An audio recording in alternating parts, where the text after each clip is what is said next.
in 2015, I started my detailing business. I'm from South Dakota. Yes, I have detailed in negative 40-degree weather. Everybody asks about it. 2017/2018, I opened up my first shop. 2018, sold that shop. Went to go work for Optimum Polymer Technologies. Did that for exactly 1 year, and then went and started Clarity Coat, which is a peelable paint company. And now I am a used car salesman. That's why you make a good podcast person. You're a used car salesman. Makes sense now. And you know what? The great part is that my father-in-law has already told me that I am the second lowest life form next to a lawyer. If you've ever seen any martial arts freaking movie ever, you'll know the setup that I'm talking about. But you have students in a line, and then you have more students behind them, and then more students behind them, and then so on and so forth until whatever. I believe they call that a pyramid scheme. Well, it's actually a square, and because there's four, like here, it's actually like network marketing. It's not really a pyramid. If people don't know who you are, you can't sell them on what you do. Period. End of story.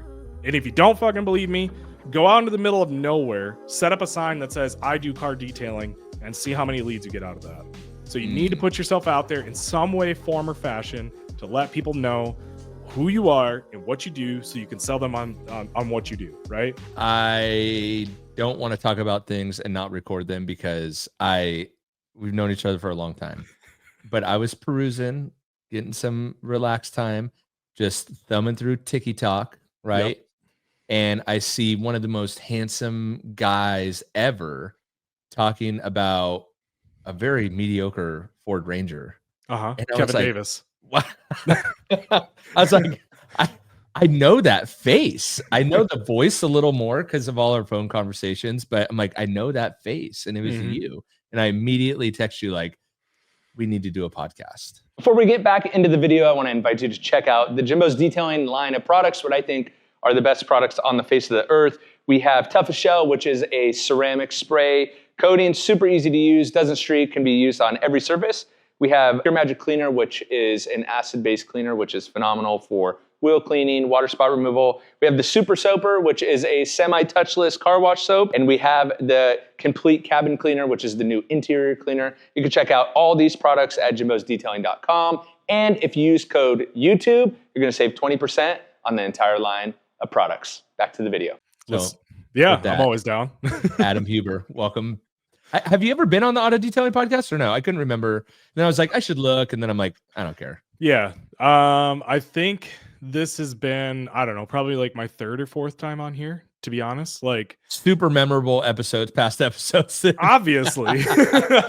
Obviously. Super memorable. Man, I mean, I don't blame you one bit. You've been doing this for a minute. So like long time. Yeah. 10 years, just over 10 years. Good for you, man. And I think we've known each other for, well, I was looking last night, like, what do we want to talk about? But with people, this is why I want to get back into doing this, because like with people like yourself that I've known forever, that I know can talk, it's like, I won't speak for you. For me, I do worse with an agenda. I'm much better off the cuff, right? Yep. And so, but I was searching last night, like, man, what should we talk about? What have I talked about? What about? And I saw a 59-minute podcast video you did by yourself. And as soon as I saw that, I'm like, I'm looking no further, because we will have no problem talking. He is like me. He could talk to himself for an hour. Yeah. You know, what was that on? It was on the E-Myth Revisited. You did a Optimum Synergy podcast video, which I'd love your take on this. It's something that I'm kind of processing. And I feel like I'm talking a lot when I should let you talk. So I apologize. No, it's your podcast. But like, because you did it and you were doing it like video podcast. And I think I think it said 5 years ago, but it might've been 7. Maybe you can correct me. But like video podcasts 5 years ago, no one gave a crap about. Right. And now, do people seem to give a crap about video podcasts now? You know, the answer is yes. Okay. Why? I couldn't really tell you, but I don't think it's really too dissimilar to streaming. Oh. Why do people watch streaming, right? And you could say it's for the video games, you could say it's for whatever, but there's just more of a personal connection when I can look dead in that camera and they can see these pretty blue eyes and everything like that, Absolutely. and hear Is this that why we sultry voice. connect? I think there's just something to like, probably the vast majority of people when they're listening to a video podcast probably just have it playing off to the side and are just listening to it. But there's always that part where they can look at the person that is saying what they're saying, and there's so much more that gets telegraphed when you see the person saying something. There's so much more emotion when I'm using my hands and my facial expressions and everything like that, which, by the way, can we talk about how crisp your video is and how like mine just looks like I'm like shooting with fucking garbage? We can talk about this, okay? Because Okay. I've been doing this for a long time, and on the point that I just talked about, I don't love doing video. I love audio. I can just sit here with my microphone and I just get lost in like La La Land. And I love audio. I also, because I think video also brings in another element. Like sometimes, let's be honest, I pick my nose when I'm on a podcast, right? But if I had got video going, right, I can't do that, right? Sure you can. I'm not going to stop you. Who's stopping you? Is the plant behind you stopping you? I'm not stopping you. Could arguably be the best thing for my career to pick my nose on a camera, right? Sit up there and dig up into here. Dig like, it. Who's gonna? So, but I got a wild hair, I don't know, a year or two ago of like, man, this is kind of stupid. Like, I'm recording these audio podcasts. I have a shop now. Like, I have the dream setup that when I first started podcasting, I would just salivate over the idea of having the setup that I have now, right? I could leave everything up. I'm like, the fact that I'm not recording any video behind this is really silly, right? So I bought the camera. I figured out how to get it all connected to my computer so that, I could talk on this fancy mic, but record through this fancy camera but it would somehow go on my computer, and I have a video guy. So I'm like, hey, can you just like help me with this to make me look better than I am? Because whatever, right? But I will say the very first two podcasts back, I had the camera, I had all the crap, but I had like moved shops and I went to go set it up and none of it worked. So I recorded from my computer and my camera guy's like, dude, what happened? He's like, it looks like crap. I thought I set it all up. I'm like, it didn't work, which is why I don't do video podcast. So I do audio only, dang it. But I got it working. I needed a new HDMI cable, I think, but this is none of my doing. This is my camera guy came in and like set it up and I just try to like turn it on. You know what? Fictional camera guy that never dies. Thank you very much for allowing us to see Jimbo's face. So thank you, Bryant. He might watch this or he might just look at the timestamps I give him. Perfect. All right. But, so yeah, what do you want to hit first? So I think like you have done so many different things, and we could talk about detailing. We could not talk about detailing. We could talk about anything we want. So we don't have to keep this just to detailing. I think to your point of why people like video podcasts too is like, and from the feedback of the 2 or 3 episodes that I've released again, is like people do love connecting with other people and then seeing those people in like a really raw, real state. Cause I think then they connect with it. Right. I mean, it makes sense when you start saying it out loud, but you've done a lot of things in the detailing industry. And then now I think you're in kind of like a sister industry, I guess you could call it, of detailing, or maybe a mother. I don't know. It doesn't matter, but like a similar but different in the family. Right. Thanks for the save.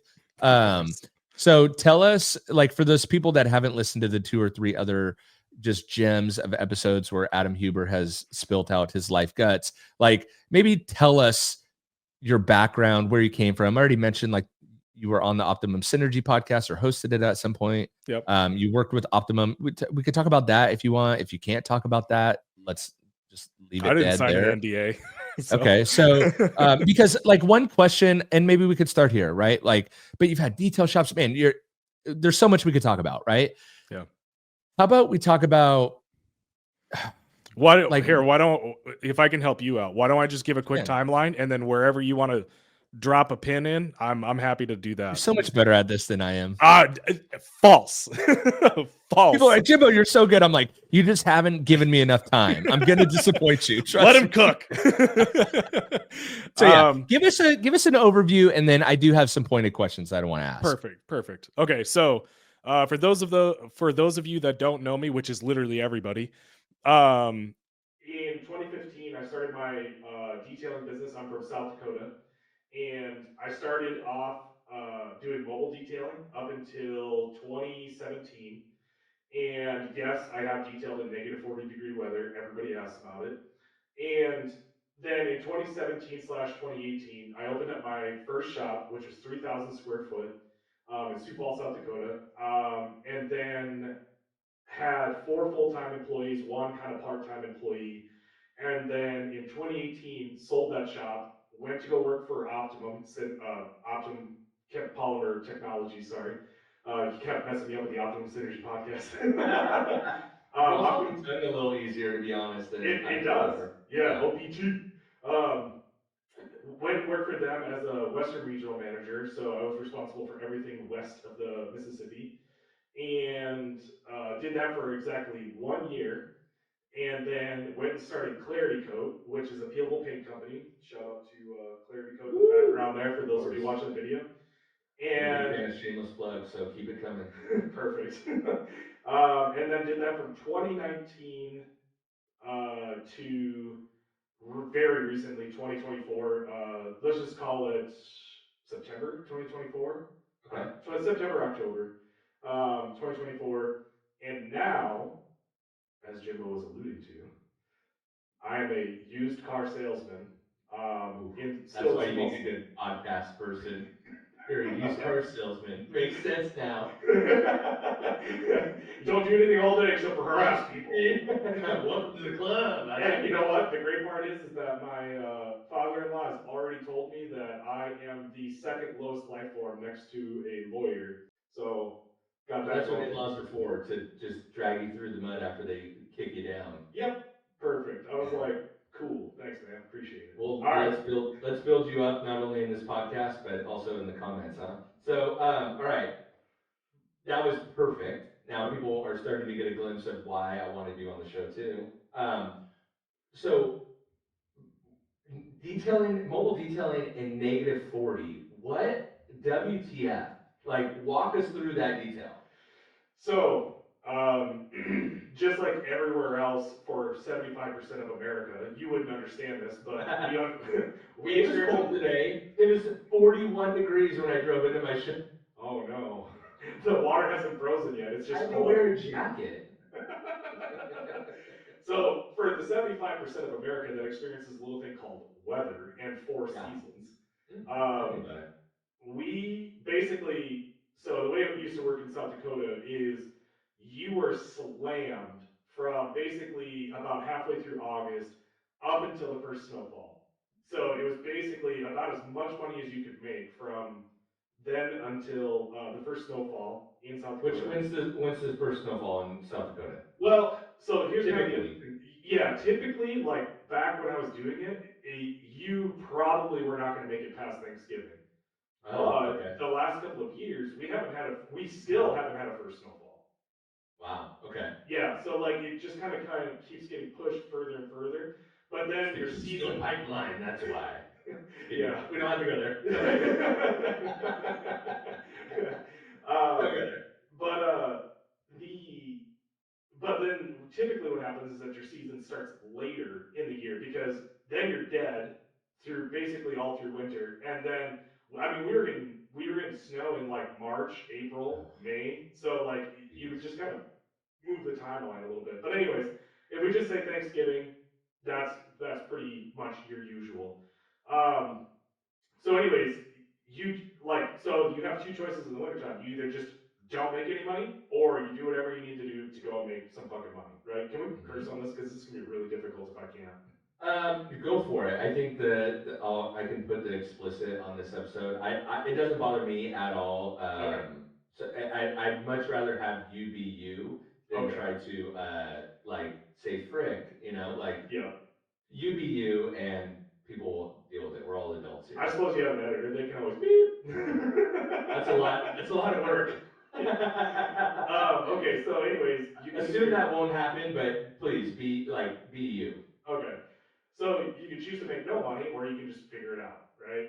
And so obviously, I'm not detailing outside in negative 40-degree weather. So what I would do is whenever I would get a phone call in the winter, I would say, "Hey, yeah, I can come out there. I can detail your car. Do you have a do you have a garage?" And out here, garages are pretty common. Like most everyone has a garage. And then if they didn't have a garage, on the rare chance that they didn't have a garage, I had some like family members and stuff like that that I could pull their car in there. But so you might have some people that are listening to this and they're like, "Oh, well, yeah, of course you could detail in a garage."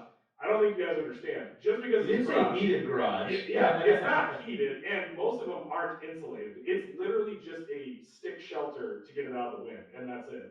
So there's plenty of times that have the vehicle drive in there, and it's still like 10 degrees inside the garage, or Oh, 0 degrees, or whatever. But I'll do my best to try and explain the heater that I use. So I used a propane heater, but I didn't use like the torpedo one with the long right. tube that just faces out. I Mhm. got this really nice one where it almost looks like it's a round metal cage. Okay. And what I would do is I'd set the propane bottle outside to be safe, right? And then Smart. run the line underneath the door.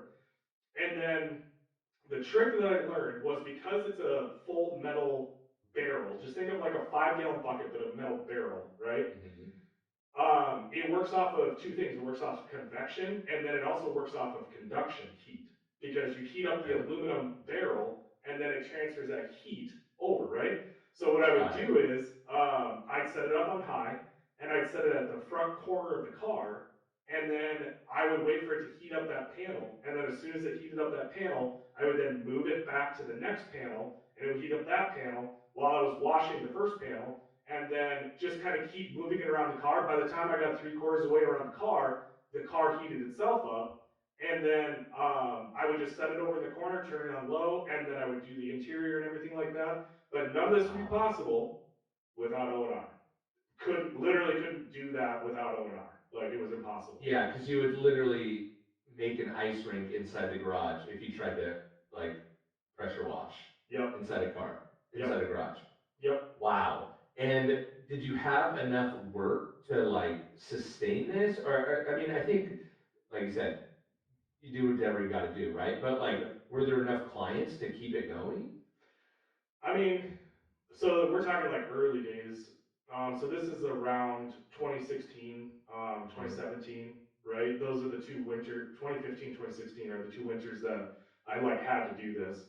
Okay. And I would say that I went from having probably minimum one appointment a day in like the busy season, more like two appointments a day. Remember, I'm mobile and Yeah, everywhere is a yeah. 15-minute drive and everything like that. So I would almost always have two appointments a day, to where now we're talking about like maybe one every couple of days, or Okay. that type of thing. So it was enough, but like, you still felt it in your pocketbook type of thing. Yeah. What is like, I'm so interested because I don't talk to many people in South Dakota or from South Dakota. And then every time I talk to you, I'm like, wow, it's so normal. Like I have this like opinion that's based on absolutely nothing of like people in South Dakota are just different. But like I Yep. have nothing to base that off of other than you're the one person I know in South Dakota and you're like super normal and always have been super normal. At least like if you think you're weird, I must be weird too. But so I don't you get weird until the bedroom. That's you about the see only time. you seem normal, but have you like, were you born and raised in South Dakota? And, like, I'm just curious, like, what is life like in South Dakota? Have you seen a mass migration of people coming, leaving, like, states like California there, or is it, like, very untouched? Like, what is it like there? And did you grow up there? Yeah, so I did grow up in South Dakota. I'm a lifer. I grew up in the capital of South Dakota, which is called Pierre, not Pierre, as Okay, Ivan would call it because he's French.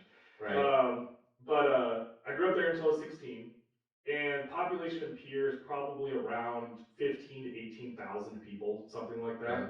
So obviously, where you're at, that's a neighborhood. Yeah, Like, that's like the city I live in, I think is 20, I was trying to just think, I think 24,000. I could yep. look, and then yeah, but go on. And then in 2015, 24,000 in my city, yeah. Which is considered a tiny city. Yeah. yeah. So Okay. I'm gonna add just one little piece of context. Every time I have every one of those business transitions that we just talked about, Mhm. I also had a child in there and moved and moved. Dude, no wonder you're like, yeah, you're my spirit animal. I'm the same way. Like you're Yeah, saying, like you do whatever it takes. I'm like, yes. And then let's see, I've been married. I've been married since 2009, so whatever that is, 15 years. And then, but I think I've moved 10 times, yeah, and had 3 kids. yeah. Like, but So whatever. 2015, that's where I Yeah, started the detailing business, was in Pier. And then we decided to move down to, oh, well, okay. So you had asked about my um, South Dakota as a life thing, right? yeah, yeah. So I graduated then from, my family moved to a town called Alcester, which is just south of where I'm at now.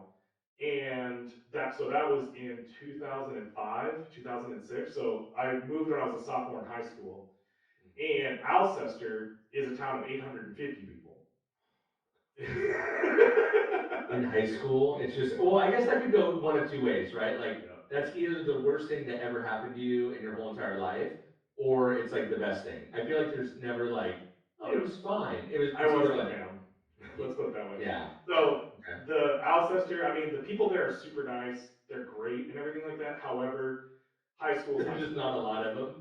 Well, yeah, one, there's not a lot of them, but two, the general vibe, and also I was a weird kid in high school. I feel like you were probably weird in high school, like because it's just the way that it works, right? Yeah. Um, I it, everybody, I always just got the feeling that if you didn't grow up there, you just didn't belong, like that Oh, type of thing. okay. Yeah, So yeah, yeah. I was kind of always on the outskirts. I don't reside any resentment against it or anything like that. My graduating class was 30 something people. Um, they're they're good people. Got nothing bad to say about them, but I didn't. There's nobody there that I would say was like lifelong friends or good friends. Yeah. I don't You're keep not in your touch with people. anybody. Yeah, Yeah, they're not my people. Um, fair enough. Graduated college in South Dakota, and then then I moved back to Pier, met my now wife, and then when we decided to go full time with the detailing business, so we decided to go full time with the detailing business. Had a kid on the way. We were moving to Sioux Falls, which is the largest city in South Dakota, and Okay. the population of Sioux Falls currently, like if you were to look up the U.S. Census Bureau, it's not quite accurate, but Okay. we're probably hovering around 315, 320 Okay. So thousand. significantly bigger than Pier. Yep, significantly Yeah. bigger. Okay. And the thing about Sioux Falls is it's very wide. Like, Okay. um, it takes 15 minutes to get literally anywhere in town. Like, if you want to go from one part to the next part, it just takes 15 minutes, just the Okay. way that it is. Um, and so then that's where I started the detailing business and grew it from there. And that's where I've been living ever since, is Sioux Falls, South Dakota. And what is like, is it do people like, okay, so I think of Texas, right? Like Pete, who I think you're familiar with, and I do the Detailer Inner Circle with, like he's born and raised in California, moved to Texas, and like talks about two things: how great Texas is, and then how bad California is, right? Like, and he's like, people in Texas love Texas. Like, Texas could become its own country. They just absolutely love Texas. Is it similar in South Dakota? Like, are people very proud? You obviously like it. You're still there, right? But Yep. like, are people super proud of it? Is it just kind of whatever? Do they like not? I wouldn't, Yeah. I've traveled a lot of the United States, not all of it, but quite a bit of it. And the two places that I would say have that kind of like state pride Mhm. is Boston and Texas. Okay. Like, people from Boston fucking love Boston. Like, Yeah. like they talk about it, right? And I guess New Yes. York City I would throw in there, right? Yeah. Yeah. Yeah. Yeah. Texas, yeah, but as far as South Dakota goes, no. Okay. We don't hate it. Like, nobody talks shit about South Dakota, but the thing I love about South Dakota is that nobody gives a rip about what you're doing. Oh. Everybody's Okay. just doing their own thing. Like, and as Got long it. as you don't Yeah. fuck with people's money, land, or anything like that, Mhm. nobody cares about what you're doing. Got it. And That's the kinda best part cool. about that is that also translates to vehicles. You know how you have Oh, emissions testing? yeah. Literally, as long as your car is not actively out killing people like some sort of like freaking death machine, They'll register nobody it. cares about, like, you could side dump the exhaust right behind the front tires. Nobody's pulling you over for it. Like, you can do whatever you want. I just saw a guy that I follow on Facebook, and he got South Dakota plates on his, like, E90 or something like that, and He was like, "If you know, you know." And I'm like, "Oh, I wonder why he went to South Dakota instead of Montana." Well, there's my answer. Yep. You Yep. know, it's people I don't know if you've seen this too, but, like, people in Arizona, um, don't really like Arizona. They just dislike other places more than Arizona, but no one really wants to live in Arizona. Yep. You know? Yep. It's interesting. So, So you had yeah. you had one question about like, have we seen a large influx of Yeah, people? yeah. COVID, yeah, we Okay. saw a lot of people coming in. I don't remember what the numbers were, but like we grew by a lot from Mhm. 2019 onward. Yeah, 2019 onwards. Um, and again, like it's super interesting.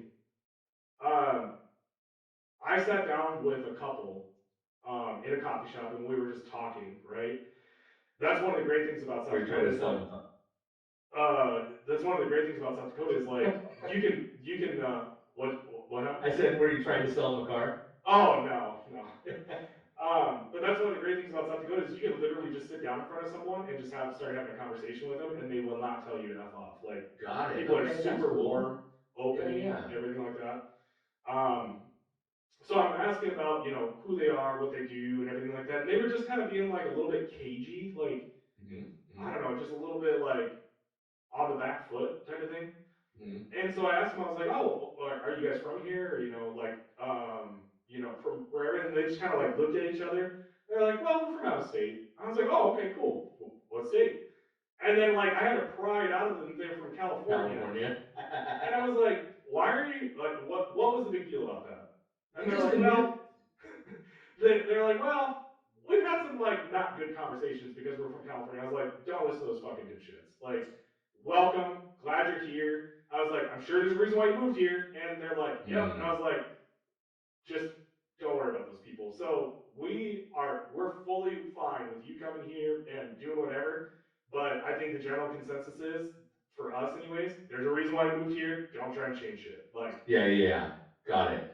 yeah, Okay, I like that. that's I what would it's like like. to visit one day. I think it'd be cool. I kind of like places that don't get a lot of press. And I Yeah. tried. I went to Texas. I'm like, I'm sorry, Texas ain't it.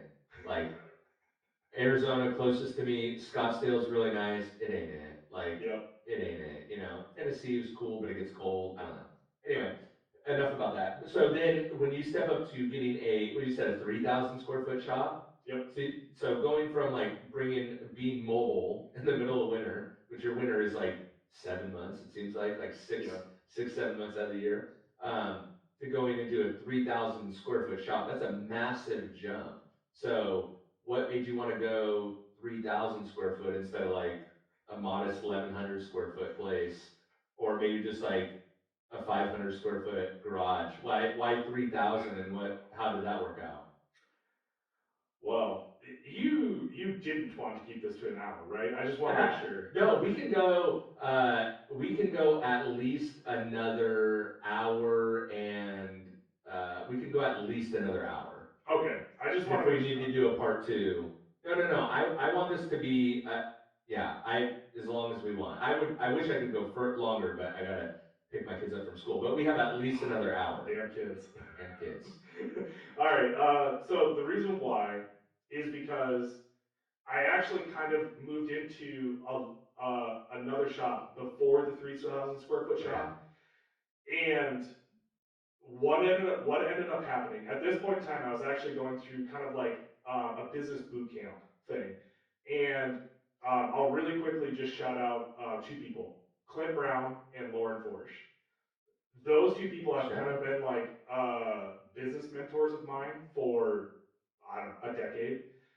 And I was going through this business boot camp, and there was I had moved into this kind of like starter shop, which was like, I don't know, a couple 500 to 750 square feet. And it was at that time of year where it was like just before winter, so everybody's trying to get their cars in.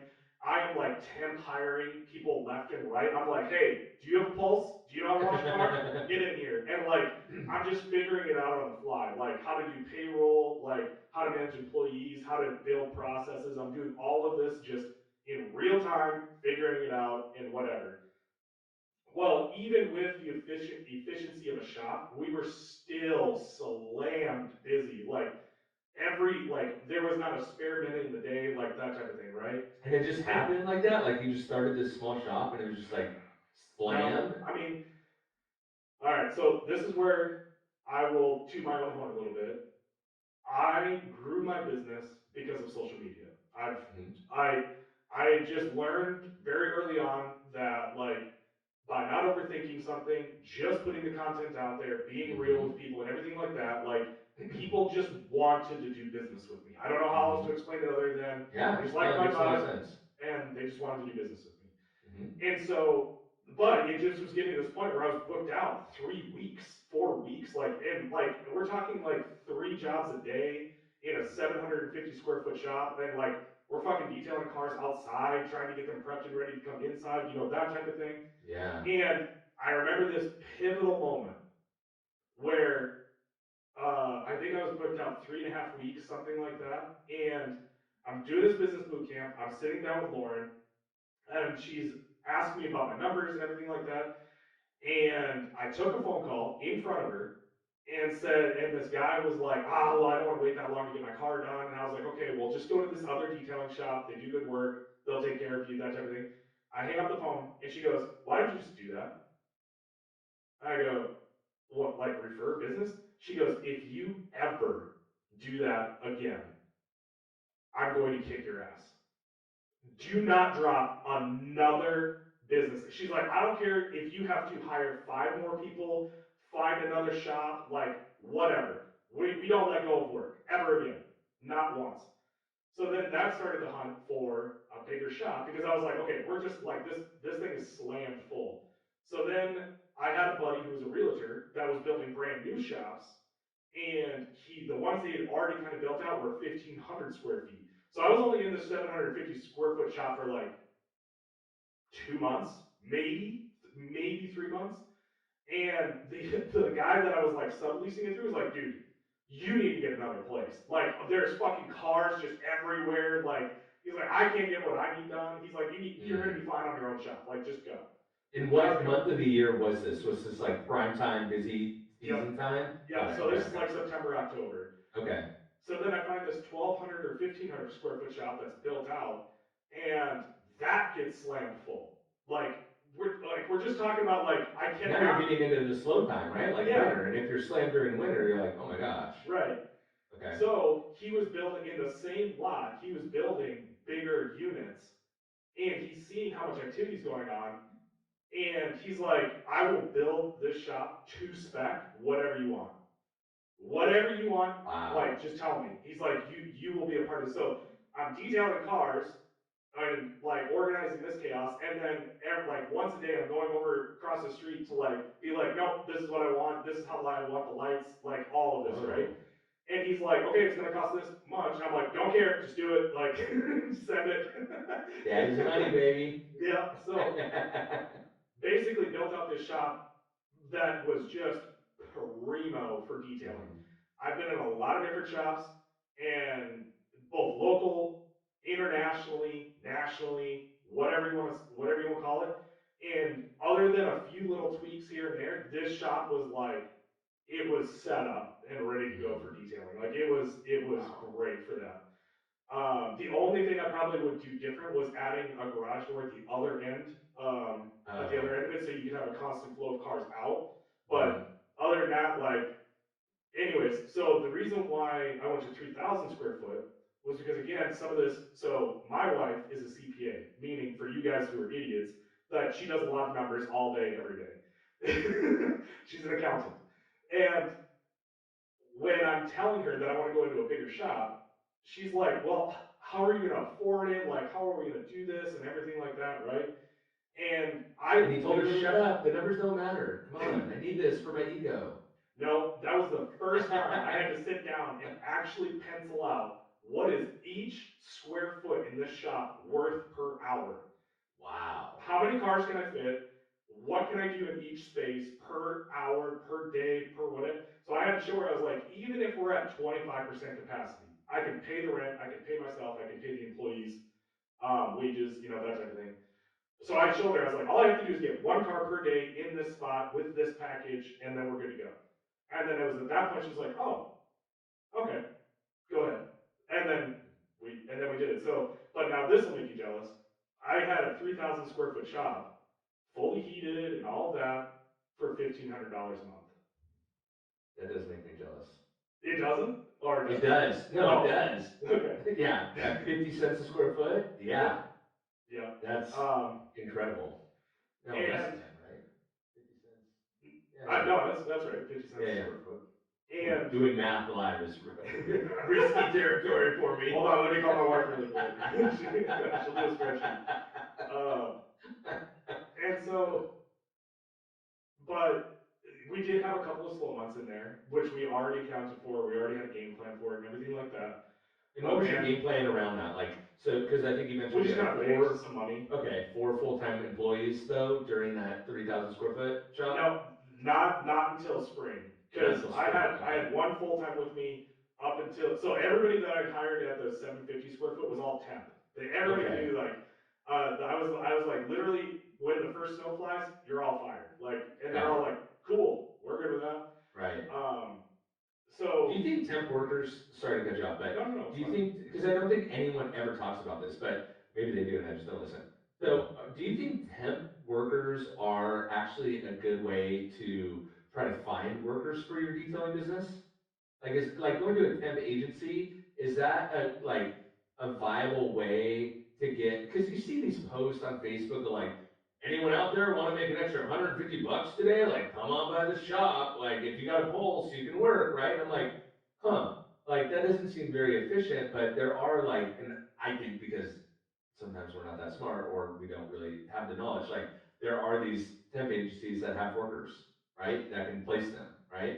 So I didn't do a temp agency. Yeah. What I did wasn't too dissimilar from the whole anybody want to make $100 per day or today or anything like that. But what I did do was I took a photo of the 2 or 3 cars that are packed into a 750 square foot, and then the line of cars going out of the shop, and saying, guys, I am out of my mind busy right now. Like, if you want to learn how to detail cars, I will train you, and you'll be in a fun, like, environment. Like, we can hang out, have fun, do videos and Mhm. everything like that. So if you want to make some extra money, like, come on over. Like, I'm just hiring like crazy right now. Dude, my DMs would just fill up just like that. Like, it was Got it. Okay. insane. People just wanted, I don't know what it was, but people just wanted to be a part of that. They just wanted to be a part of this. Like, Mhm. I think there's an element of like, they're like, I get to be a part of this thing that's growing. And Mhm. I don't know what we're doing, but like, I don't think it's probably too dissimilar to like, um, Silicon Valley, like startup fever, right? Sometimes Got it it. doesn't make sense why you would want to be a part of this thing. You just want to be a part of it. Mhm. Okay. Um, I see so I that. think there was an element of that. Um, but yeah, the 4 full-time employees, that didn't happen until spring, Okay. um, when I knew it was going to pop off. And again, even then, that was kind of like, I hired one guy and then like very quickly saturated as much as we could do. So then hired another guy and then hired another guy and then hired another guy. And my process of hiring people, I think, is vastly different than mostly what I've seen other people do. Mhm. And that was that, again, I would kind of put a post out that was saying, like, guys, we are just slam busy. Like, I need to hire someone else. Anybody who's interested in hiring, I will give you a paying working interview. But you need to like sit down and have a conversation with me. And then, so it was basically 2 stages. You sit down, we have a conversation. If I like you, then you move on to the paid working interview. So I would have, I don't know, 12 people show up, and we'd sit down and have a conversation. I'd pick 2 or 3 of them that I liked. And then I'm like, all right, show up on Saturday, this time. You're going to get paid for 2 hours of your time. And we go from there. And then the interview was literally, I just had a vehicle sitting there that was dirty, and I'd have them either do the outside or the inside or whatever it might be. And I would say, you have an hour. This is what you need to do. Go. And then I would wait, and if they didn't come back, if they didn't ask a whole bunch of questions and whatever, then there was a lot of things that I looked for. One, are they coming back to me every 5 minutes and asking questions? Okay, well, I don't want you, because all you're going to do is just, you're gonna make me work harder, because now I got to babysit you a little bit. Um, but number two, the quality of work I actually didn't care about at all, Mm. not one iota, because I can train someone to be a better detailer. But what I can't train is a shitty attitude. So Mm. what I would look for is I'd come out there and I have this little flashlight that everybody in the shop fucking hated, but I would start shining it on areas of the car and I'd be like, oh, I see you kind of missed that right there. What happened? And the guys that were like, oh yeah, that's my bad. I was just like under pressure and like, I just kind of want to get the rest of the vehicle done and then come back and hit some like key areas. I'm like, okay, hired. Boom. Mm, Because they took ownership of like they were like, no, I could have done that better, but here's my reasoning why. And as long as it was sound reasoning, I was like, okay, that makes sense. Boom, hired. But there was a couple of people that were like, well, you didn't give me enough time, you didn't give me the tools, like you didn't train me, blah blah blah. All right, see you later. Like because again, like all they're gonna do is just like it's never gonna be enough. It's never gonna be good enough. And I was nice throughout the whole process. I wasn't a jerk. And those two people or two or three people that didn't cut it, like I literally just handed them cash and said, "Here's $40. Thanks for your time. Appreciate it," and then sent them on their way. I've never heard that story, and I've never heard quite of an interview process like that. And I think specifically for detailing, that is brilliant because it's shortcutting like how much someone could BS their way through a verbal interview, right? 100%. But like when you put them like out to work and you have because then you have your framework of like what you're looking for, right? Like you said, you named off all the things you didn't want, all the characteristics, I guess, that you didn't want, and the ones that you do. So you were very clear, and then it was just they basically met their own demise or got themselves a job, right? Yep. And then it was just a way to shortcut that kind of learning curve about that person, right? Yep. Yep. I And love that. one of the other things that I did when it came to training, I've also never seen another shop do this, and I'm not even gonna sit here and say like this is the best way to do it or whatever. Like No, I think it's whether, I don't think it's about the best. I think it's just about what you did because it yeah, clearly worked, right? yeah. I mean, I think it did. Yeah. But what I would do is I actually didn't train um so if I had four full-time employees, I actually didn't train the other three. Mm. And where I got this inspiration from, I actually stole it from Clint Brown. Again, shout out to Clint Brown. Clint Brown coming through. He uh he was telling me about how Taekwondo people learn how to do Taekwondo in a martial arts school type thing. He goes, the trainer does not go through and train every student individually. He's like, he might touch up a thing here or there, but like, he's not going through and actually training those people. So if you've ever seen any martial arts freaking movie ever, you'll know the setup that I'm talking about. But you have students in a line, and then you have more students behind them, and then more students behind them, and then so on and so forth until I whatever, believe they right? call that a pyramid scheme. Well, it's actually a square because there's four like here. Like it's Actually, network marketing. It's not really a pyramid. but what would happen is they would go basically over that day's lesson. So the instructor gets at the front and shows how to do a kick or whatever, but then he shows them how to do the kick. But then the students that are at the front are the ones that are the most experienced, they're the highest rank. They turn around and train the students behind them, and those students then train the students behind them, and then so on and so forth. So you're taking the most experienced people and they're training the least experienced people straight on down. Mhm. So what I would do is Brilliant I made strategy, sure by my the way. Yeah, what? it's just brilliant. Yeah, I'm just So like, wow. I would train my one guy, my first hire, exactly the way that I want him to detail and everything like that. And obviously still tweaking things here or there. And then I also learned that the best way to learn how to do something is to train someone else how to do it, right? So the very first hire, I was like, hey, Parker, you're going to train this guy. What? I don't know how to do that. I was like, do you know how to wash a fucking car? He goes, yeah. And I was like, cool, teach him how to do it. And I learned this from my very first employee ever, Braden Dell. Shout out to Braden. Braden. Um, I had this moment where Braden was getting really frustrated because he didn't know how to hold the towel without it unfolding, right? And so if you've ever had a moment, Jimbo, where you had to like train someone on something that is just so second nature to you and you have to like think about how you hold something, like you're like, I don't know, just like hold it Hold better. it. And it was at that moment that I realized, I was like, holy shit, I didn't even realize that I like hooked my thumb underneath and like I did it like this way. Mm, And like I learned my craft better because now I had to teach Braden. And so Parker trained him, and he comes back like a week later and he's like, holy shit, like I feel like I know how to detail better. I'm like, yep, you do. Perfect. And then we hired someone else, and then that second hire trained the third hire. And then the mm. whole time I'm either we'd have these moments where someone did something wrong, and I'm like, hey, everybody, come in here. And I'd show them, like, hey, when you run into a scenario like this is how you fix it. And boom, boom, boom, 10, 15 minutes. And then I would almost sometimes like hold Parker back and I'd be like, hey, let's go through this, blah, blah, blah. And then Parker just kind of like distills it down to everybody else. And what that did was, I mean, it just freed up my time massively because every new hire, I don't need to train them because Right. I can go and make the shop more money, right?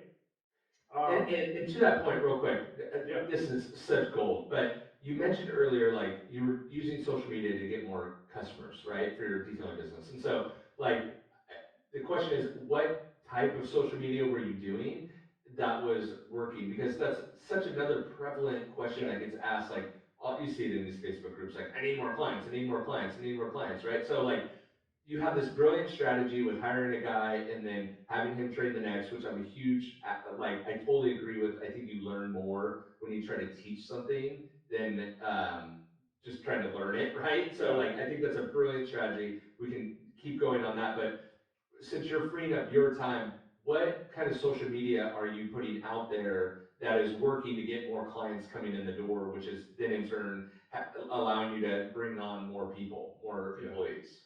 I mean, I'll give advice on it. However, the thing to remember is that this is 2017, so this is 7 years ago. Oh, Okay. Oh, hold on. lost your camera. What just happened there? Sorry. Do you want to just hit pause really quick or whatever? Yeah, let me pause. Two people, my wife and then you. uh, um, Technical difficulties that reaffirm my hate for doing video podcasts, but we're back. So yes. continue on. Okay, so this is social media from like 7 years ago. So let's first say things are definitely different now. However, And changing, man, changing yep, big time right now. We can talk about that later, but yeah, yeah. yep. However, I still think the core concepts remain the same. And I'll tell you the same thing that I've told detailers for many, many years, which is if people don't know who you are, you can't sell them on what you do. Period. End of story. And if you don't fucking believe me, go out into the middle of nowhere, set up a sign that says, I do car detailing, and see how many leads you get out of that. Well, it's going to be none because nobody sees the sign. So you need to Mm. put yourself out there in some way, form, or fashion to let people know who you are and what you do so you can sell them on what you do, right? Um, but this is like early, well, not early Facebook, sorry. This is an earlier version of Facebook. And so I was using groups, my own personal Facebook. I was using Facebook business page. This is when Facebook ads were like the ROI on it was insanely good. Like it just Mhm. didn't make any sense not to use it. But there wasn't a whole lot of people that knew how to use Facebook ads, right? So I was a very early adopter of Facebook ads. I used them religiously Mm. and just got really good results out of it. And also website. I had really good luck with once I got a good professional website with good SEO. I was just flooded with work. But then the other social media platform that I used at that point in time was actually Snapchat. Oh, I got wow. a Interesting. surprising amount of work from Snapchat, and still to this day, Whoa. still get really good engagement out of Snapchat. And okay. And I'm assuming you're not snapping people shirtless pics to get work. I mean, So you got to do what you got to do. I mean, I thought you were gonna go into feet pics. When you were saying like, "Hey, it's cold in South Dakota and you gotta do what you gotta do," I'm like, for sure it's either burly chest, OnlyFans, or feet pics. But you went detailing, and I respect that. Yeah. So on Snapchat, what are you're just posting like I guess a story, Mhm. or are you okay? Got it. Okay. Hey guys, it's me. I'm clay bar in this car today. How does clay bar work? It's this, whatever. And I would just shoot what I'm doing that day. Like it was just that Yeah. simple. Like I mean, there were several literally roached out vehicles that I would detail and I'd post it on Snapchat, save the Mm. videos, post it on Facebook. that type of thing. And people would message me all the time, be like, hey man, like I just absolutely love following your stuff. Like if you just think of like stories, right? Like Yeah. Instagram stories or whatever. Like Yeah. that's the first version of Instagram stories. Yep. And I used it just like Instagram stories is used today, where it's just like this is the shit that I'm just doing behind the scenes all day, every day. Because it was simple. Just turn the camera around, boop. This is what I'm doing, and that's it. Man, that premise of like, that's one thing selfishly, I'll interject myself into this. Like, I'm trying to get back to, because I think not only is that the easiest type of content to create, but it's as you proved out, like the most engaging type of content and the most enjoyable content, which in turn makes it the more profitable content, right? And Yeah. that's, for so long I haven't been able to talk about what's right in front of me, but I'm too stupid to like create new things, like fake things that are right in front of me. So I have a hard time creating content. And so now it's like I'm trying to get back to that, just like, hey, this is Adam's in front of me, so this is the content I'm creating right now. Like, it's simple as that, right? And Well, so I think detailers can still, I think that, like you said, that foundational idea of like just doing content around what's in front of you is the best content to create, yeah. right? And don't get me wrong, I think it's a discipline just like anything else that people have to learn how to do, because you have to learn to stop what you're doing, think outside of what you're doing and being like, wait, would this make for a good piece of content? And then just record it real time, right? That takes discipline, It's it a takes skill. thought. Yeah, it's a It skill. is a skill. And because a lot of people, I mean, as dumb as I think I sound, there's there's a lot more people. There's a lot of people that are dumber than me and can't even talk, right? So Yep. a big majority of people can't talk. A big majority of people are incredibly uncomfortable in front of a lens. And so if you could just overcome those two things, you could actually really set yourself apart from a lot of people. Yep. Love that. And first thing, I know what people say, they're going to be like, "Oh, well, he was just naturally good at it." If I could show you my first couple of videos on We could probably Facebook, find him yeah, I'm sure I could. unless I'm you've deleted him. awkward. It isn't, the lighting is terrible, like all this and that. Like, so what I tell people is your first 100 videos, they don't matter. It just doesn't matter. And you actually Nobody don't want cares. to go viral, right? That's the big misconception. Of like, everyone wants to go viral, and I'm like, no, you don't, because you actually suck. Like, Yeah. you need the practice, like you said, for your first 100 or whatever, you know. And I'm not even sure it matters. Like, you're like, oh, your camera's so crispy. I'm like, I don't know, man. I did the past 2 episodes that I've recorded with my crappy like camera on my computer. No one once has mentioned like, Jimbo, you're a little fuzzy, your color's off, but like, I don't think anyone cares either. No. You know, No, nobody cares. no one Nobody. cares. We care because we know how Yeah. much better it could be, but nobody else cares. But it almost makes it worse. Like, I would argue, trust me, I love the look of the camera. I would be doing it on my computer if I I love the didn't. look But of your camera right now too. Like, let thank me you. just tell you. It looks good. I could send you all my affiliate links and then you can purchase. Better yet, go to jimbosdetailing.com. 100%. But no, what I was gonna say is, I don't know what I was gonna say there. But okay, cool. So you're getting social media, you're just kind of doing it. And Yep. it's really working. Shop's good. Even through like the winter months, you stay pretty busy. Not really. I mean, we still had the 50% hit Okay. in the wintertime too. And so full disclosure, I did not go through a full winter with that 4-man crew, because that's when I moved over to Optimum. So At let's that talk point. about that. That's a perfect Okay. transition. So from the outside looking in, there was a weird thing from the outside looking in that was happening around this time. What year was this? 18? 2018. 18. Okay. So Optimum caught fire as the brand, not literally, but everyone was talking about it, right? Yep. It seems like the catching fire would come later, literally. But Yep. ONR was just leading the charge of like this revolutionary thing. Everyone was all about it. Dan Williams, Ivan LaCroix, you were there. I think a couple other people were there. And it was like Optimum's heyday, right? Dr. G was a detailing, might as well call him Dr. God, right? Yep. Like a 100%. detailing God. And he was doing these, but what was very interesting to me to watch was like, you got hired, Dan got hired, and he made everyone's, Ivan got hired, and they made everyone's, or he made seemingly everyone sell their detail shops and Yep. detailing businesses. And I thought, man, I looked at it like, wow, that's incredibly risky to like sell your livelihood to go join this guy, even though they're hot. I mean, why would you do that? You know? And so since you were there, if you can talk about it, was that a mandate that to work for Optimum, you had to do that? Or did it just make more financial sense to do that? Like, what was kind of the behind the scenes at that time of why people were doing that? Yeah, no, I was told that in order to be hired, I had to sell the business. And now there was a transition period there. Well, because I'm sure you know, selling a business is like it's not an overnight thing. Yeah, totally. You need Right. some time, right? Um, but my thought process going into it was yes, the shop was doing insanely well and everything like that, but I'd kind of already done what I wanted to do. I proved out Mm, that I could build a business. I proved that I could run a shop. I proved that I could have employees and have them be operate at a high level and mhm. everything like that. So the only way up from there was to like get more shop and more employees and more services and everything like that, which there's nothing wrong with that. In fact, looking back on it now, I probably would have made more money uh Doing that. just doing that than than doing the things that came after selling the business. But would I have grown as much as a person than I am now?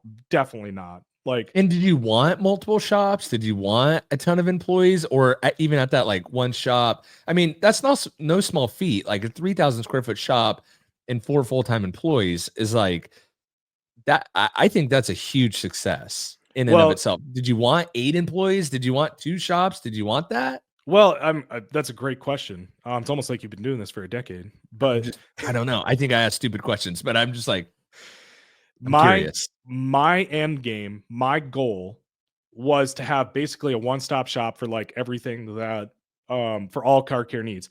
Because nowhere in Sioux Falls, still to this day, is there anyone I would recommend going for PPF anywhere. Mhm. I'm like, if someone hits me up and they have a nice car, they're like, "Where do I go get PPF?" And I was like, I say Omaha or Minneapolis. Here's my boy Two's info. He owns Yellow Auto Sports in Minneapolis. Go to him. Like, and they're like, well, no, like in Sioux Falls. I'm like, just don't do it. Like, nowhere in Sioux Falls do I recommend. Don't do it.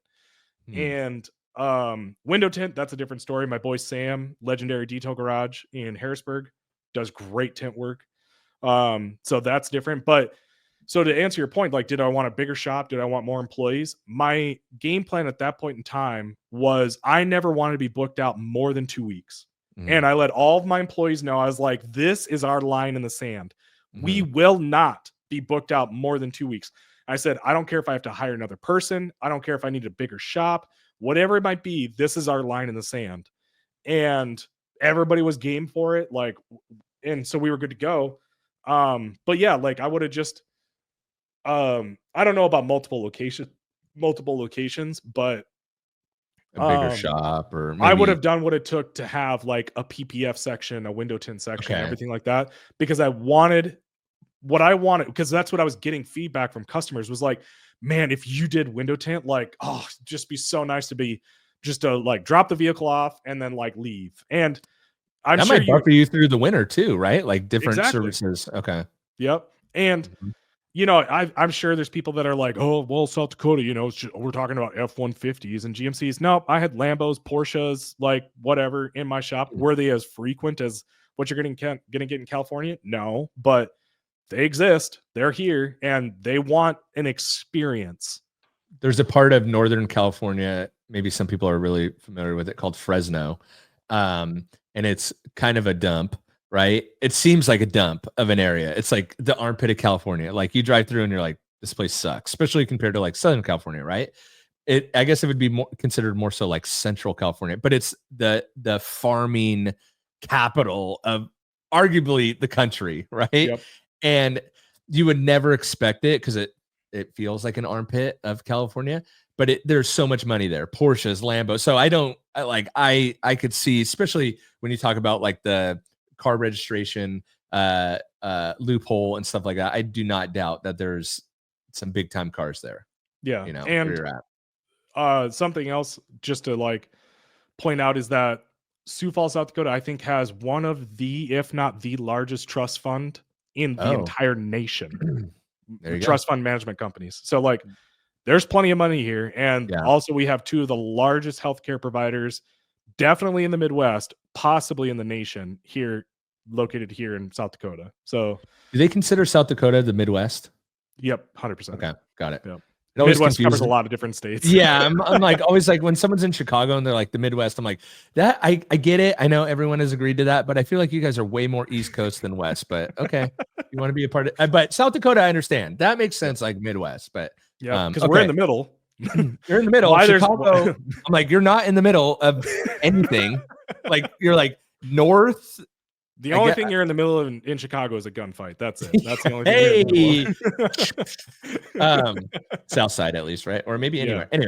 Anyway, okay. So how does so you're running this successful shop? You talked about how you like O&R probably. So were you doing like O&R washes at the shop too? And were you getting like more into the synergisticness of the Optimum, the OPT line? Oh, yeah. Is that what kind of led into maybe a phone call from Dr. G, or how did that transpire? No, I was fully bought into the Okay. whole line. Like, and I was using the full line, and everything like that. And like, I was bought in. Like, yes, there was a little bit of learning curves to some of the products. Yes, I will agree with that. However, once I kind of figured out those learning curves, I was like, oh Jesus, this just is so much. Oh, No, you're good. I can still see you. I don't know. okay. Yeah. I You want me to pause real quick again? No, you're good. I'll figure it out. I'm like, yeah, dude, like every time I implement something new, it just it makes my life easier, it makes my process easier, Mhm. it makes my employees' life easier. Like everything is just easier. So why wouldn't I just keep doing this? And so when I got the phone call, it was actually from Ivan. Okay. And because Ivan helped me figure out a lot of these processes and helped me figure out like a lot of my square footage calculations as far as like cost and everything like that. Like, say what you will about Ivan, I know Ivan's a very like what's it called, like Choose your words carefully, Adam. no, what I mean is like people have opinions about him, right? Sure. But Yeah. Ivan's always kind of led me down the right way. Like every piece of advice, for the most part, that I took of Ivan when it came to detailing, it worked. Like it's hard to argue that. And I think what happens is that people think too much and they don't want to just do it. Mhm. And then like it's like, shut up. Your opinion is irrelevant. Like just Yeah. try it. Like what's the worst that's gonna happen? So Detailers and opinions are like chocolate chips and cookies, they just go together. yeah. Yep. So yeah, got the phone call from Ivan. He's like, "Hey, how would you feel about being a Western Regional Manager?" And then we kind of talked a little bit more about it. I'm obviously shortcutting a lot here, but Yeah. I'm like, "Yeah, let's do it." Like, it was a It's different. like, by the way, you got to experience. sell your shop. You're like, wait, what? No, I knew that from the get go. Got it. You're ready for it. Yeah, I mean, again, looking back on it now, like, yes, I would have made more money and all these other things, but like, man, I've grown a lot as a person because of those experiences. Did Dr. G, I'm not asking you to speak for him. I'm just curious, like, is the thought behind having someone sell, because from the brand standpoint, I get it on one hand, like, well, you want someone fully committed, right? But on the other hand, I look at it like, well, now Optimum is responsible for your livelihood. And that's like a big responsibility on their end, right? So like if someone had like a maybe they wouldn't have to pay so much, or they wouldn't have to rely on supporting you all, like it kind of, I feel like, and maybe this is a 2024 2025 lens that I'm looking at it through, not a 2018 lens, Right. also 2020 looking backwards, but like what was kind of the reasoning that you thought or saw or were told behind making everyone sell their stuff? Yeah, I mean, you pretty much hit it. Like, Okay. if you have this fallback, if you have this safety net, you're not going to be fully committed. Like, I'll be honest with you, running a full-time shop and everything like that, even as streamlined as some of it was, if I also had to be like a sales rep, and part of my job was like try and get people to be to do OptiCoat and everything like that, I wouldn't have tried nearly as hard, like not even remotely. So I get it. Like, but that's kind of my personality too. I'm either all in or I'm not. Like, Yeah. that's all there is to it. And was the pay structure, obviously, I don't need to talk about numbers, but was the pay structure like a base plus commission, which in turn made you want to hustle to work more to get commission from sales? Okay. I'm not remembering exactly how it's set up, but yeah, it was sort of set up like that. Okay. But again, to be honest, like it wasn't like the commission and everything like that was like we're talking about numbers where it's like, oh yeah, like Right. I'm gonna definitely chase this down. You know what I mean? Like it was Yeah. good enough, but it Mhm. just wasn't like anything crazy. I'll share my, like, I got, when I worked at a blender, like I had a salary and then my base or my commission was like, I think it was like 3.5%. Right. And I had to like fight to get to 5%, which was not clearly not life-changing at all. But it, if your numbers got high enough on top of the base, it could make sense. So okay, Yep. got it. So you end up selling the shop. How did you find a buyer for that? Posted it on Facebook. Got it. Facebook. My wife makes fun of me because she's like, "You're always on Facebook." I'm like, "There's a lot of action going on Facebook." Okay. There is. So you found an owner for that, and then so you start working at Optimum. And how does that go? There was a lot to that where some of it I think was at this point in time, how old am I? 28, 29. So I think some of this was ego, um, and everything like that. Um, but I just kind of realized like why I did not thrive as or do well as an employee. I wanted to do my own thing. I didn't want to be told how to do something like and all this and stuff. And I will reiterate because I think some people are hard of listening. Some of that is ego.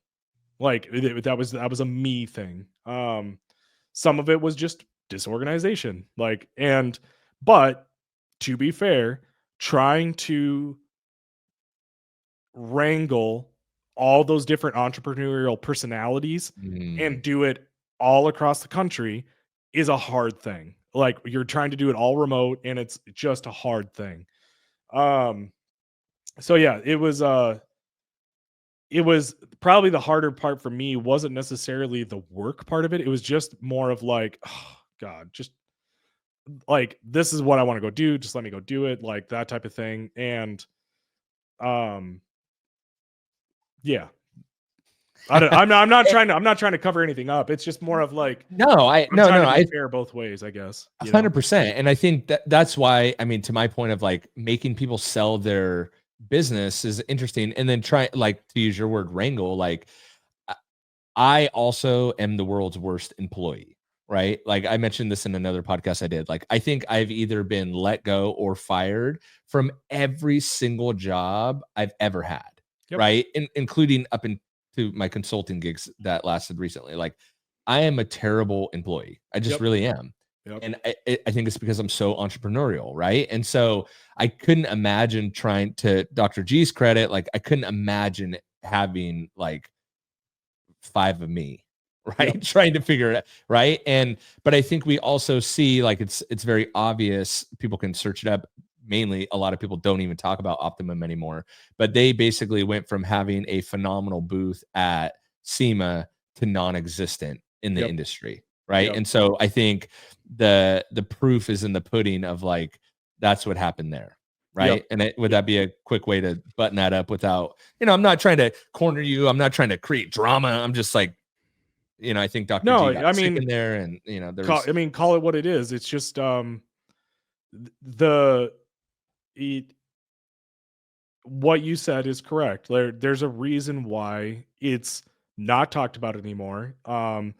And whether that's due to not realizing the talent potential that you have there, with the 5 of us, that we all had very different skill sets and everything like that, and not trying to build on that skill set and being like, oh, okay, you know how to do this really well. Like we need to let you run and do Mhm. whatever and like go build it and everything like that.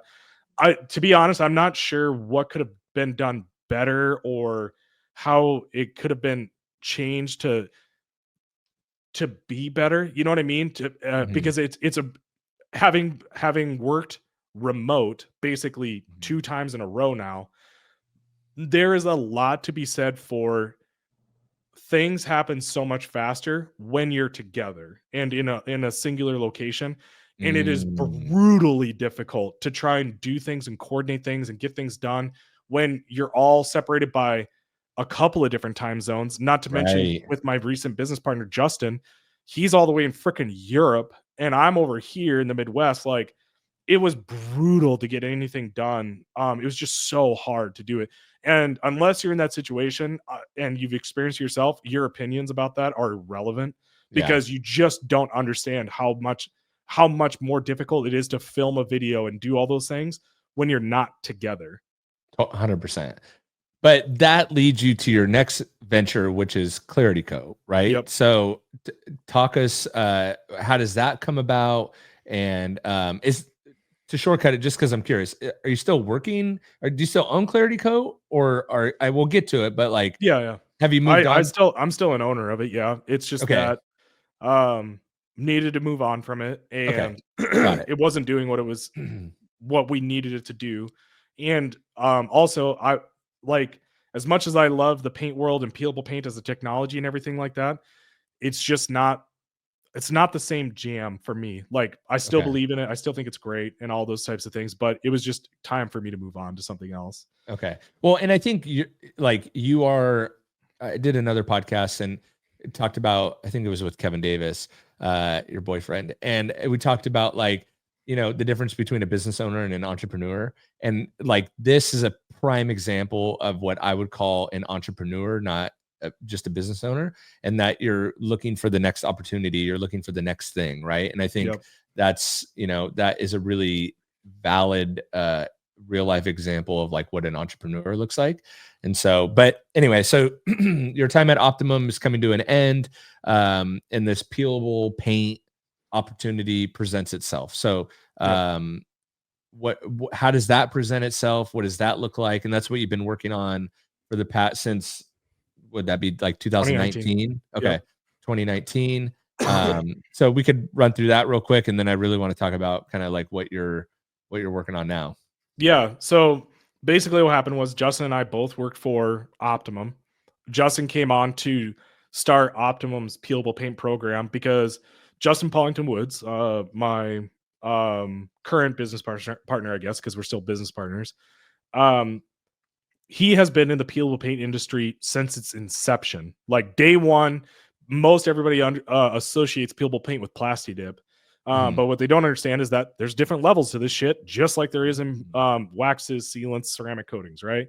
So Fonzie starts Dip Your Car, starts Plasti Dip, and then Justin sees this all the way over in the UK, contacts Fonzie and is like, I will pay whatever I need to get this stuff over to the UK. And then this started Justin's journey of like talking to manufacturers who are doing their own kind of peelable paint and testing them. And like the man has been at it for like more than a decade. And he just had all these connections and everything like that. And so Ivan found him, brought him on to start Optimum's peelable paint. But due to the one thing that was always Optimum's Achilles heel was marketing. Like they just could not get the marketing piece together. And peelable paint is not a product that you can launch and have success with without marketing. It's too new, it's too different and everything like that to not do that. And so it just wasn't doing what it needed to for Optimum. And Justin and I, we were at a co-training in Phoenix, and I was kind of just not being a great employee and not having a good time, and neither was Justin. And told Justin, I was like, well, why don't we just go do our own thing then? You start a batch like with one of the manufacturers and test it, make sure that it's good to go and everything like that. And then we'll launch it. I'll LLC it in South Dakota, which is super easy to do. God bless South Dakota. And then we'll just do it. And so that's what we did. And um we started Clarity Code August 2019 and ran with it. Had a good, fun couple 5 years, and I mean, I'll give myself a little bit of an out, even though there are so many things that could we like you could sit here and say we could have done better, or maybe the technology is too new and everything like that. But like, there's a lot of businesses that were hurting in the last year. Like, the economy tanked. Like, there's so many layoffs and foreclosures and businesses shutting down and everything like that. So like, say what you will about, you know, that being a success or not, it, it was just a really tough year, and internationally it was even harder to Mm, sell product internationally and everything like that. So it wasn't doing the same things that it did in 2019, 2020, 21. You know, we had great years all the way up until just this last year. Like, we were mm. doing phenomenal. So And sometimes you're doesn't sound I don't know, but sometimes you're too early, right? Like they're just not people aren't just ready for it, right? yep, And I mean, a perfect example in my world is what we're doing right now. I know I keep harping on it, but like video podcast in 2018, no one cared about. yep, Like no one cared, right? And that's why I didn't do it. But what I'm kind of starting to think about is like it was too early. People weren't ready for it, right? Like yep, even a detailing podcast in 2014, I thought was late.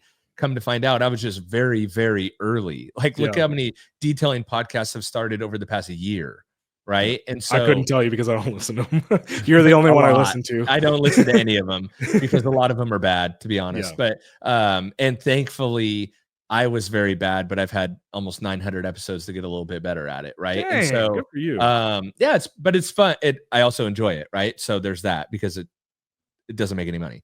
But that could be shifting, right? With video podcasts being popular on YouTube, that's what I started thinking of. Like, I tried that. Like, I've had Pan in a video podcast. I took all my video guys to SEMA and did SEMA content, and like no one cared about it. Yep. And then I'm watching all the SEMA content this year, and I'm like, wait, do people care about SEMA content now? Like it seems like, and then I'm like, of course I didn't go, right? And Yeah. so, point being, at least you have all that information, you have the knowledge of the peelable paint, and shoot, if in 3 or 5 years it starts to become like a popular thing, you could jump right back in. No, Yep. not too dissimilar to how I'm like, well, I already got the camera, I already got all the crap, and I know all the people. Like, I Yep. could have the coolest, best guest, and I know how to talk a little bit better. Like, I might be onto something here, right? Yeah. Like, this could be cool. And I think having long conversations is something that everyone does. Anyway, so the past year gets rough for you. Like, I think so many other people. I mean, I just talked to someone else, another good friend of ours, Billy Bogus, and he was talking about all the people he talks to, and he's like, "Man, people are so down. It's like so crazy. Like, what are people gonna do?" And I'm like, "I don't know, man. I'm doing video podcasts. I don't know what to do." Right. And so, Yep. but I think that pivot. I think that the big opportunity. I have a good friend of mine does a lot of stuff for celebrities in Hollywood and a lot of random stuff, passports, IDs, whatever, car registrations. And one thing he's always talking about is the pivot. Like, okay, they're allowing, people to go online and renew their driver's license. So I'm losing that driver's license business, but I'm pivoting to doing passports because Trump won or Kamala might win. And so people are paranoid. And so everyone wants a passport, right? And so he's pivoting. And so I look at what you're doing, and what got me excited about finding your TikTok, randomly enough, was I'm like, oh, did he pivot or is this old? Like, I'm actually interested. So it sounds like you're just in another pivot. Yeah. Does that sound Yep. accurate? Yeah. I mean, so my wife got pregnant with our third child, and Welcome to the club. Woo! It's a game it was changer. it was just a moment where, like, you my wife is one of the best, most understanding, patient people out there, but it's asking a lot out of someone to say, "Hey, I'm going out of country for 10 days. Good luck with the children and your full-time job and taking care of the house." Like, and the You will come best part back to about no wife. yeah, well, the best part about Jess is, like, when I had to go do those things, she's like, "When are you leaving?" I'm like, "This day." She's like, "When are you getting back?" "This day." She's like, "Okay, cool." And then, like, that was the end of it. Like, I didn't have to, like, check in with her multiple times per day. Like, I would still try Nice. to FaceTime her once per day, say hi to the boys and everything like that. But other than that, Oh she's gosh. like, Don't tell "You're me you have working." 3 boys on top of that. You have 3 No, boys? 2 boys. I've got a third one on the way.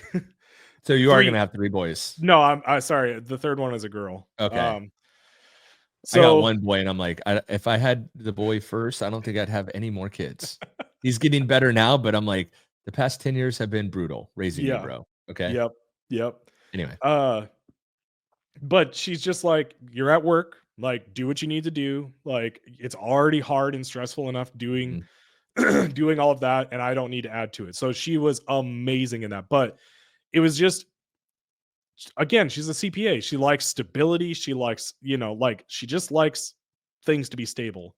And so Like, I'm I look spraying paint, babe. I'll call you back. yeah. And so I just had this moment where I looked her dead in the eye and I said, if you need me to quit Clarity Coat, I Mm, will quit Clarity Coat and I will go do something that on the surface of it is just more stable. Like mhm.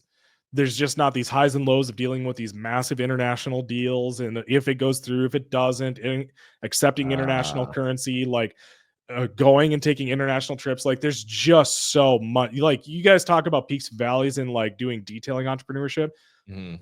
Like I'm not trying to say like I'm bigger or better than anybody else, but like it's just on a whole nother level when you're talking Yeah. about international business and everything like that, right? Because that's where the majority of your market for Clarity Coat was, right? Right. Was Yep. overseas. Yep. Got it. Okay. Yeah, we were selling in Middle East, Asia, like Europe, Okay. wherever.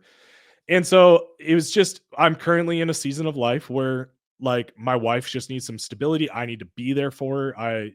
It's going to be really crazy raising 3 kids. Yeah. And the way that I look at it, and maybe this is coping or copium, but I'm 35. Like I've got a lot of life left. Yeah. Like I mean, if I need to go spin something else up, like I can go and Yeah. spin something else up. And I have all these little experiences that I can draw from, and Mhm. um that will make me more effective at something else in the future. So if someone wants to say that I'm a failed entrepreneur, I wrestled with this a lot. Like Yeah. I thought that, when I announced that, I was going over to Frankman's, that people are going to be like, oh, failed entrepreneur, douchebag, like fucking, yeah, nerd. You know No, we what? say that stuff even regardless of what you're doing. Yeah. That's what we But all say. you know what? Everybody was like, dude, that's awesome. Good for you. Go kill it. And whether or not they're just faking it, I don't know. But you know what Who cares? It matters? feels good, right? Yeah. My Yeah. family is taken care of. Like Yeah. that's what I care about. I think it's commendable. I don't think it's a failure at all. I actually think entrepreneurship is a collection of failures, and it's almost like remember when the housing market crashed, and it crashed because they put a bunch of like shitty loans together, and they positioned it as a good loan, Yep. like, and that crashed the market. So not, just leave it for that one analogy. Like they put a bunch of crap together and made it look good. I actually think that's what entrepreneurship is like Yep. a big pile of poo that just looks kind of good, Yep. right? And so I actually think it's an honorable thing to do. And I think I don't see it as a setback. I actually see it, and not that my opinion even matters, by the way, but I actually see it as like another step on the rung, because you're still in automotive, right? And now you're Yep. learning dealerships. It's like, whoa, you could like, this could really be like a learning, like a massive learning thing. Maybe you have experience in selling cars. I have no idea. But Nope, why never not done go it. back to opening a detail shop? Well, because again, that would just be asking my wife to go through a season I of see. like Okay. instability and everything like that. And like I was taking a moment where I was like, you know what? I need to not be selfish for a little bit. Okay. And I need to like step back and just let her breathe a little bit. So you could just roll up to the dealership, try to sell some cars, go home, and you're not thinking about any deals. You're Yep. just home support. Yep. Got it. Because again, there's people listening to this. It's like, well, just detail some cars. Like it's not that hard. I don't think you guys understand. Again, when I'm in something, like I'm in it. And so like if I started up another detailing business, which by the way, I did when I was owned Clarity Coat, I started Mhm. another detailing business. Like I'm spending nights making Yeah. websites, doing posts, hitting up people. Like it's a 14, 15, 16 hour Yeah. day every single day. Mhm. And if you're out there like, oh, you don't need to try that hard. Well, that's why you're in the position that you're in. Sorry. Right. Like you're a solo man operation for a reason. 100%. 100%. you know? 100%. So what is the how long have you been at the why'd you go used car versus new car? Honestly, that's a great question. So, Well, thank you. one, personally, I kind of believe in used cars more than I believe in new cars. Okay. That's just my own little personal take. Number two, Frankman's has just some like ridiculously cool vehicles there. They've got Okay. classics, they've got Porsches, they've got Lambos, they've got it all. Um, Number three, the current management there, Cole Frankman, love him. Like we're around the same age. He has just an insanely high drive and a want for everything to be better. Like he's like, if it's not great, we don't do it. Period. End of story. Like I don't give a rip what it costs. Nothing. If it has to be great, that is the bar. It has to be great. So I just appreciate the hell out of that. But then as far as like new cars versus used cars, to be completely honest with you, new cars wise, the dealerships that are around here for new cars do not love them. Like, just Got it. don't like it. Like, I would love to go work at the Audi dealership here. The management there, awful, just awful, terrible. I've not heard one single person that's worked there that's like, this is a great place to work. They've all said it's horrific. Like, it's just awful. Just don't go there. Right. Maybe that's unfair, but that's a big driver why. Did you know the Franklin family, or like how do you get a job at a dealership? Are they always looking for salespeople? Yeah, I mean, salespeople, super high turnover rate. Like, Got it. Okay. and the reason why I went sales, so you might have some people that ask, Yeah, why didn't you go work in the detail department? Yeah, we all know the reason why. But I had always said, I don't know if I'm on record for saying it, but You are now, damn it. Yeah. But I've always said, like, if entrepreneurship or small business ownership or whatever didn't work out, sales is like the next closest thing to that. You still have to go 100%. prospect.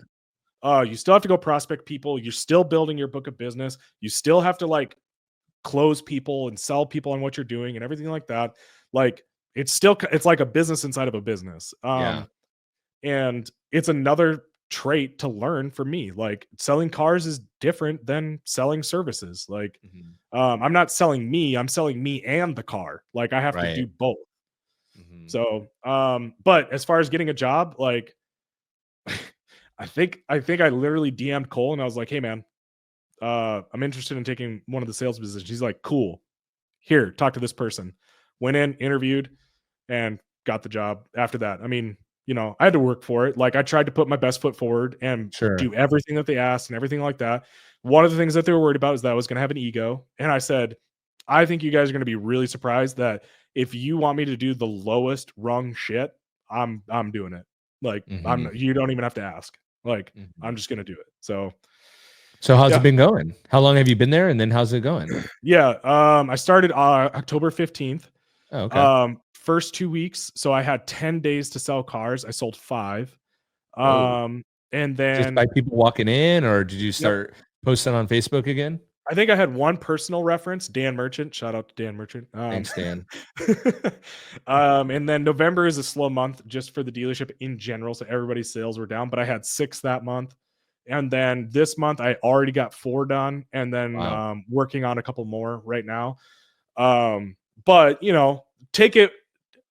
take their advice for what it's worth, or take what these management or people are saying or whatever. But they have these conversations with me and they're shaking their head like, dude, if you give this 6 months, you're going to be a 20 to 30 car a month salesperson. Easy. Like, and is that the goal? Like, have you established a goal? Because I have no idea, right? Like, I actually think 6 is kind of a lot, right? But like, what's the goal to get to? Is it 20 or 30 cars? Can they even sustain that, like, at that dealership? Yep, they can. So we have around 200 cars for sale at pretty much any given time. And I had a manager ask me, like, what's your goal? And I said, until I am trading blows with your 2 top salespeople month after month after month, like, I'm not going to rest. Like, I am going to. Top sales guys selling 20 to 30 cars a month? The top salesperson there, the first month that I was there, so October, he sold 38 or 39, something like that. And then the next closest one was Joe Frankman, and he sold, I think it was mid-20s, something like that, or high mid-20s, or like high 20s. And do they just have a nice book of business, or are they ultra charismatic, or they've been there for 80 years, or like what's their secret sauce? They've been there since I believe 1968. I think is how long they've been there. Okay. Jeez. Okay. But So they just know everyone. they have a good local reputation. Okay. But again, like the nice part is like you can't rely on that as a salesperson. If you are, Right. you're only going to be a 5 to 10 car a month salesperson. And so if I'm slow, I go up to my manager and I ask them, "Hey, give me a car to go do a video on." And they give me a car and then I go do a video on it and then shoot it. And like I have my checklist that I want to get done every day. Part of that is posting on social media. Part of it is getting phone calls done, like cold calling people and saying like, "Hey, saw that you bought a car from us in the past. Like, you know, if you had to move into something else, what would it be?" I'm doing all the same things I was doing when I was building my detailing business, which is literally every single morning. I'm waking up at 5 a.m. and I am watching sales content. How do I get better as a salesperson? I already know how to do the marketing part of it. I can be better at it, but I don't need to worry about that part of it. When like working on how to say something to a customer to get them in the door. And once I get them in the door, how do I get them to drive the car? Like all this kind of stuff. Like, so you can sit here and say like, you know, I'm being spoon fed, but like, you just will not. I want to be the best at it. Like I just like there's, and that does not change from one entrepreneurship game to the next entrepreneurship game. Like if you have that drive, you will just be good at whatever you do. If you want to be good at it, I guess I should say. And I love cars. I love people. I love doing videos on cars. So like, I don't know. It's just nice. It feels like being back home again. And I think for all those reasons, that's like, if one thing you can glean to be like, how do I know it's not a failure? Is that like, it's just the next step in your story, in your journey. It's not even remotely close to a failure, right? It's just you've tried a bunch of things that don't work or don't work as good as you wanted them to, or don't work right now, right? And so you're on to the next. With that, I gotta go get my kids. But dude, this is better than I expected. You're a better guest than I thought you would be. And I'm truly honored to have you be a friend and be willing to, that I can literally send you a text and you're like, of course, man, let alone all the great names you've offered up for my product line. Which most of them, even with an explicit tag, would not be appropriate. Eggplant emoji soap. So I would love to make this a more regular thing than it has been in the past. And before I end the recording and then we say our pleasantries as goodbyes, where could people come buy a car from you, or how can they follow you, get a hold of you, tell you how good looking you are, or what you should name your third kid? So honestly, the best way to just contact me is find me on Facebook. I think I added my middle name in there. Won't go into the reasons why, but so look for Adam Richard Huber. And then if you want to check out the cars that are on Frankman's, just go to frankman motors.com. So Frank and then man and then motors.com. I'm not really on Instagram. It's just not a platform I ever really cared for. YouTube is just my personal YouTube, Adam Huber. TikTok is adam.huber.clarity. No, that's my Instagram. Anyways, you can find me. Just search. What about your Adam Snapchat? Huber. Snapchat is at sdguy55. Send feed pics. Cool, man. I'm going to end the recording right here. But again, thank you. Great job. Thank you.